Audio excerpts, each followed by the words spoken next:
तर तुम्ही आपल्या गटामध्ये हा प्रचार दौरा करत असताना इथल्या नागरिकांनी तुम्हाला इथल्या गटातील काही समस्या सांगितल्या असतील किंवा ज्या समस्या तुम्हाला दिसल्या असतील त्याच्याबद्दल काय सांगू शकता तुम्ही? मागील 4 दिवसापासून आम्ही संपूर्ण मतदारसंघामध्ये प्रचार दौरी करत आहोत. निवडणुकीसाठी मत मागण्यासाठी आम्ही फिरत आहोत.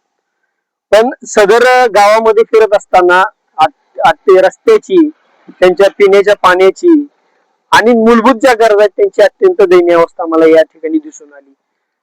हे जे कोणी आतापर्यंत लोकांनी निवडून दिलेले लोकप्रतिनिधी आहेत अशा लोकप्रतिनिधींनी गावामध्ये येणं गरजेचं असतं. पण असे लोकप्रतिनिधी एकदा निवडणूक झाली की परत ते गावात येत नाहीत.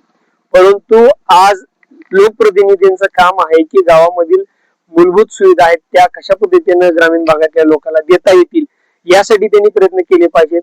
त्यात रस्त्याच्या समस्या आहेत, सार्वजनिक घरकुलाच्या लोकांच्या समस्या आहेत, शौचालयाच्या समस्या आहेत, विजेच्या समस्या आहेत, पाणी प्रश्नाच्या समस्या आहेत. शासन भरपूर मोठ्या पाणी पुरवठ्याची योजना बऱ्याच ठिकाणी राबवतो. परंतु ठेकेदार काय करतात की काम न करतात बऱ्याच ठिकाणी अर्धवट कामं ठेवून पैसे काढतात, पैसे कमवतात, लोकांचं त्यांना काही देणं घेणं नसतं.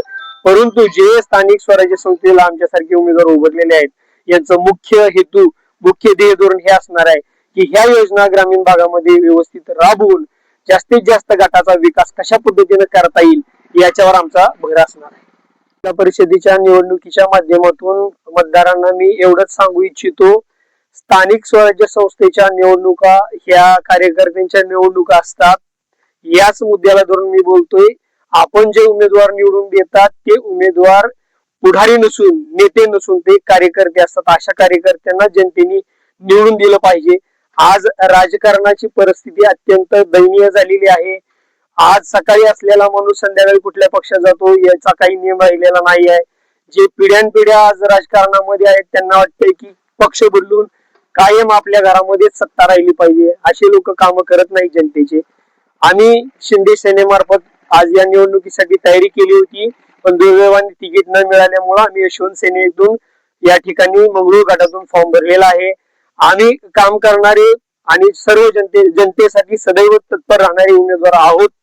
आणि त्यासाठी माझी मतदारांना एवढीच विनंती आहे की कुठल्याही भूलथापाला बळी न पडता, आमिषाला बळी न पडता एक चांगला सुसंस्कृत जो आपल्या गरजेला येईल आणि ज्याला आपण हक्काने काम सांगू शकतो अशाच उमेदवाराला आपण या निवडणुकीमध्ये निवडून द्यावं, मतदान करावं.